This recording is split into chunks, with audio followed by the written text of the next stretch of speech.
Just wanted to give you a quick tour here of my shop and how much it's a mess. It pretty much turned into my rocker switch workshop here. I have all the LEDs and switches and LEDs here, LEDs all over the place. I bought a whole bunch of them, so I'm ready. Then over here I have the rocker switch assembly area, the rocker switch painting area. This is where I clean them up. And then this here is what's doing all the major work here.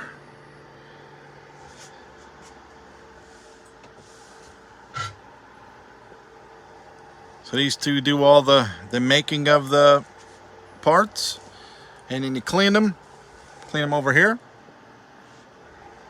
finish them over here.